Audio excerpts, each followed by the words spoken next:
دعوت اسلامی کے تحت 13 نومبر کو ٹیلی تھون کیا جا رہا ہے۔ ٹیلی تھون میں فی یونٹ 10,000 روپے۔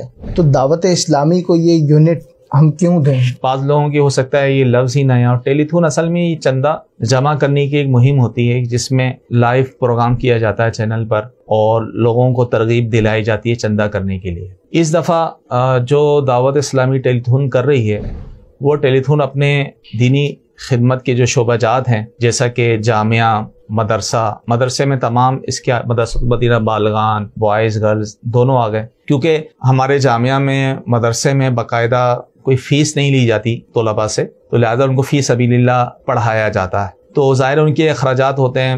کئی جامعات رہائشی بھی ہوتے ہیں تو وہاں بچے رہائش اختیار کرتے ہیں طلباء، تو ان کے بھی اخراجات ہوتے ہیں۔ اسی طرح ائمہ مساجد، خدام المساجد، جو مساجد بنائی جاتی ہیں، ان کے اخراجات اور دیگر جو شعبہ جات ہیں ان کو بھی شامل کیا ہے اس دفعہ۔ تو ظاہر ہے یہ لاکھوں لاکھ کروڑوں جو ہے اخراجات ہوتے ہیں، اس کا پورا ایک بجٹ ہوتا ہے، تو اس سال میں ایک دفعہ یہ ٹیلی تھون کیا جاتا ہے، اور یہ اس لیے کیا جاتا ہے کہ یہ سارے معاملات اب مساجد کے، مدارس کے اور دیگر شعبہ جات کے یہ جو معاملات ہیں یہ چل سکیں۔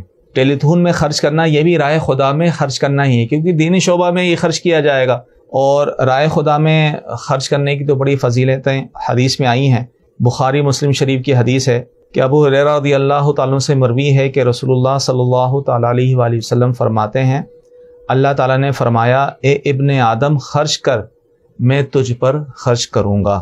ایک اور روایت میں آیا کہ صدقہ رب العزت کے غضب کو بجاتا اور بری موت کو دفع کرتا ہے۔ اس طرح کی جو ہے کئی احادیث مبارکہ ہیں جس میں صدقہ دینے کے یہ فضائل بیان کیے ہیں۔ تو یہاں ان شعبہ جات میں آپ اپنی زکوٰۃ بھی جمع کروا سکتے ہیں۔ آپ کی زکوٰۃ جو ہے شرعی پروسیس کے ساتھ الحمدللہ صحیح مصرف پہ صحیح جگہ پہنچائی جاتی ہے، اور اس طرح زکوٰۃ کی ادائیگی ہوتی ہے کہ آپ کا فریضہ ادا ہو جائے۔ تو زکوٰۃ بھی آپ دے سکتے ہیں، اسی طرح جو ہے آپ نفلی صدقات بھی آپ دے سکتے ہیں، اپنے مرحومین کے ایصال ثواب کے لیے بھی جو ہے وہ آپ دے سکتے ہیں۔ تو آپ اس میں جو ہے بھرپور تعاون فرمائیں۔